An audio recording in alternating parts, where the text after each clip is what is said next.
Off-white at Costco isn't the problem. The problem is that Virgil isn't here to explain it, because the second those Costco photos hit the timeline, the fashion police clocked in for their shift.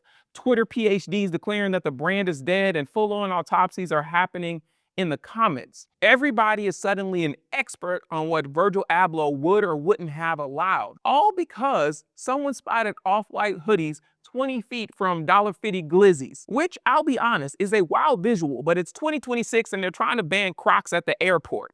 Let's be for real. All of these off-white sold out, and Virgil would never comment or fake outrage. You're really gonna try to convince me that the only way to be a baller now is financing hoodies with Klarna just to look rich on a timeline that you don't even own? Billionaires are literally walking the runways in a fashion show called Fecal Matter, but the moment Off-White shows up next to bulk toilet paper, suddenly everybody's a guardian of cultural purity. But here's where it actually gets interesting, because the guy that built Off-White might not have hated that Costco moment at all. Because if you actually look at Virgil's career, the IKEA collab, the 3% rule, the way he talked about remixing culture, the whole philosophy was about opening doors, not guarding them. Which makes me wonder, if Off-White showing up in Costco breaks fashion's rules, did the culture just lose something, or did people finally get invited in? Because the store was never the point, access was. And now we're about to find out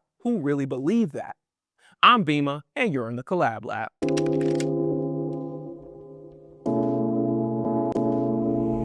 So if you somehow missed the Costco Off-White moment, let me catch you up real quick. So last week, Off-White hoodies, they started showing up at Costco Canada. And low-key, this feels like payback for the tariffs. I'm just saying.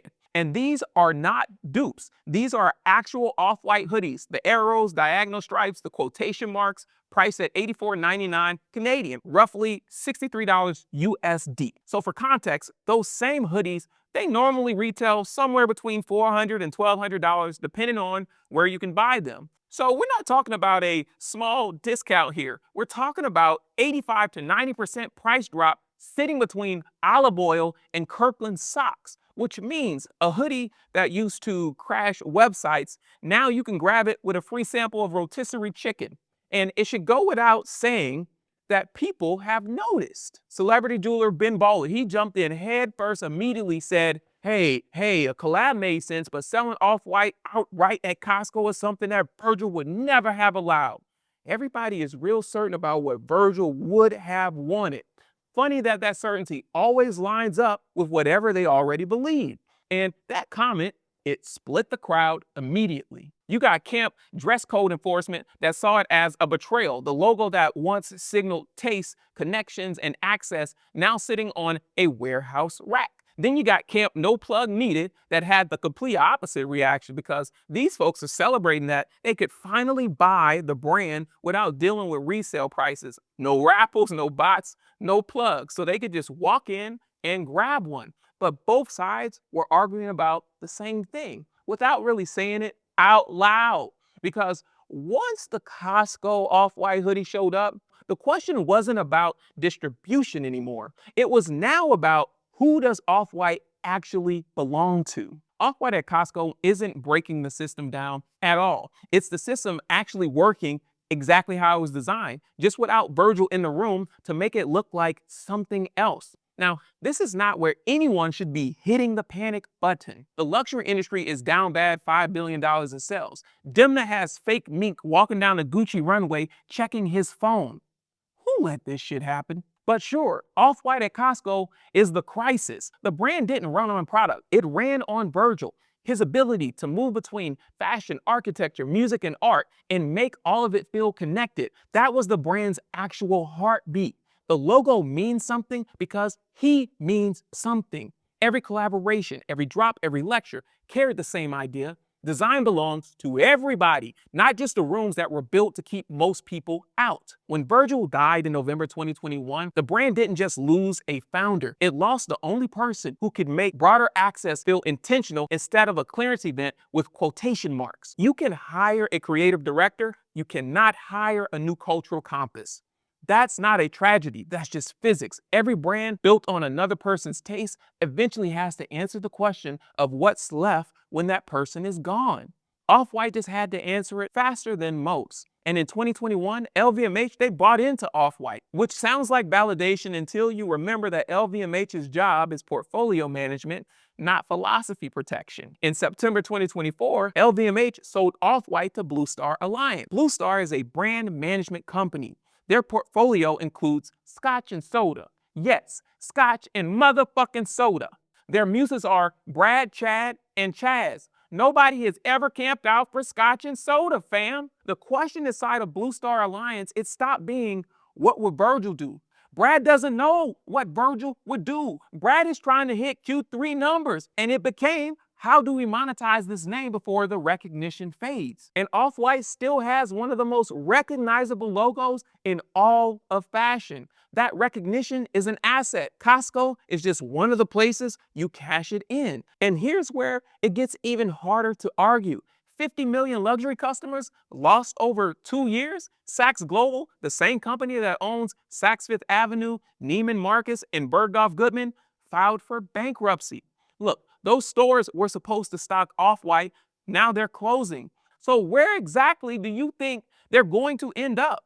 So if you're Bluestar, the founder is gone, the hype is cooling, and the luxury market is bleeding, broader distribution, it doesn't look like betrayal. It looks like survival. But the Costco reaction, it actually reveals something bigger than just Off-White here. It reveals how fashion's operating system actually works. Because luxury fashion, it runs on one very simple equation. Scarcity equals status. The fewer people who can get something, the more valuable it becomes, right? Limited drops, private client lists, boutiques that make you feel like you need a damn password just to walk in. Half of the luxury experience is basically cosplaying as a nightclub with a door policy. And for the most part, the industry treats that rule like gravity. Break it, and the whole illusion is gonna collapse, which is why the Costco photos triggered such a strong reaction, because suddenly the system, it looked backwards. The hoodie wasn't rare anymore. The hoodie was in aisle 7. But here's the part that makes all of this outrage strange. Virgil Abloh spent most of his career poking holes in that rule. The IKEA collaboration, this wasn't some accident. This was literally a designer famous for luxury streetwear saying, what happens if we bring design into the most accessible furniture store on earth? Rugs, tables, chairs, things designed to live inside normal homes, not just gallery spaces. Virgil even said it out loud. Great design should be available to the masses. Then there's the 3% rule. Virgil's idea was that most creativity isn't inventing something new. It's just taking something familiar and changing it just enough to give it new meaning, which is basically how hip-hop works in the first place. Sampling, remixing, circulating ideas just through culture. Here's where the iPhone walks into the room. The iPhone is the most recognizable, culturally dominant object of the last 20 years. It's sold everywhere. Everywhere. Your auntie got hers from Walmart. Nobody called it a sellout. Nobody said Tim Cook betrayed the vision, because the culture around the product did the work that the velvet rope was supposed to do. So why does fashion insist that accessibility automatically destroys value?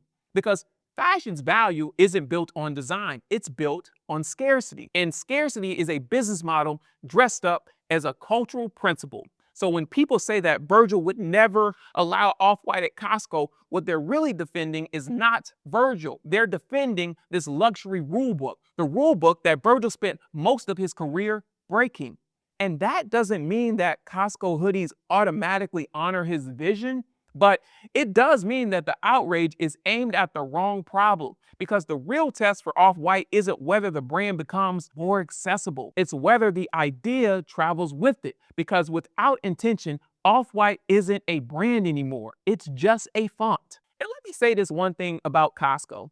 It is not the problem here, and it never was. And I got more receipts than Lily Allen to prove that, because we have seen this movie before. Now, earlier this year, Nike SBs, they showed up at Costco, the Kirkland collab. And somewhere in that warehouse, employees were backdooring parents before the forklift even took off. Now, you know what nobody said? Nike sold out, because the culture traveled with the product. Now, the sneakerhead narrative, it showed up at Costco with those sneakers. Costco, They didn't erase the culture. It just became another stage where the culture played out. That's the test. And right now, Off-White is flunking, not because of Costco, but because there's no story traveling with those hoodies. There's just arrows and quotation marks, and they look like they got lost on the way to Paris and they woke up in Mississauga, which is what happens when Brad is running the brand. Brad isn't building narrative, Brad is moving units. And when you move units without narrative, you're not expanding the culture. You are having a clearance sale and you're calling it democratization. The timing, this couldn't have been worse because the aura, it is already shifting. Now, the brands that survive the accessibility era, they aren't the rarest. They'll be the ones that can expand distribution without the meaning leaking out. Off-White still has that recognition. The logo, it still works. Those arrows still turning heads, even at Costco. But recognition without intention, it has a shelf life. And right now, that clock is tick, tick, tick, tick, tick, tick, running. So would Virgil have wanted Off-White at Costco? Honestly, probably. And I know that answer is making people more uncomfortable than that McDonald's CEO trying to take a bite out of a burger that might bite him back, because Virgil spent his career arguing that design should move through culture, not sit behind velvet ropes guarded by boutique sales associates with attitude problems worse than Shia LaBeouf. Now, even the figures of speech exhibit literally broke down the codes of how he thought: sampling, remixing, circulation. Virgil treated design like hip hop. Ideas move, ideas travel, ideas get reinterpreted from the next person that touches them. That philosophy doesn't suddenly stop at the doors of Dover Street. It doesn't stop at the doors of Costco either. The people screaming Virgil would never, they aren't protecting his vision. They're protecting their own status. The feeling that they got there first, that they knew before it was cool, that they suffered through raffles, paid resale, found the plug. Suffering meant something. And now it doesn't, because the plug was replaced by a warehouse. I get it. I genuinely get it. Nobody wants to feel like the thing that made them feel special just got handed to everybody else. But here's what that feeling actually is. That's not love for Virgil. That's not respect for the culture either. That's fashion's velvet rope talking. That's fashion's operating system running exactly the way it was designed to, making you feel like access is identity, like exclusivity is integrity, like the price you paid is proof that you care more than the next person. Virgil spent his whole career telling you that was a lie. And the people who claim to love him the most are the ones that are committed to really keeping that going. That's not culture. That's a loyalty program with better branding. Here's the verdict, cousins. Fashion's exclusivity obsession was always the problem. The problem was not Costco, not the markdown, not the palette. Fashion built a system where the velvet rope, it is the product. And then they acted shocked when the velvet rope got kicked down. Virgil was opening doors, and Brad is charging admission. So here's where I'm going to leave you, cousins. Look, this was never about Costco, really. It was about who gets to decide what culture is worth and who gets access to it. Camp dress code enforcement, the plug meant something. And I get it. Camp no plug needed, the rope was never protecting the culture. It was protecting the markup.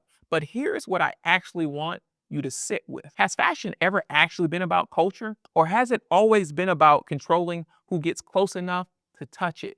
So let me ask you something, Collab Cousins. Did Costco actually kill Off-White, or did the club just lose its bouncer? I'm Bimma, and this is the Collab Lab. I'll see you next week.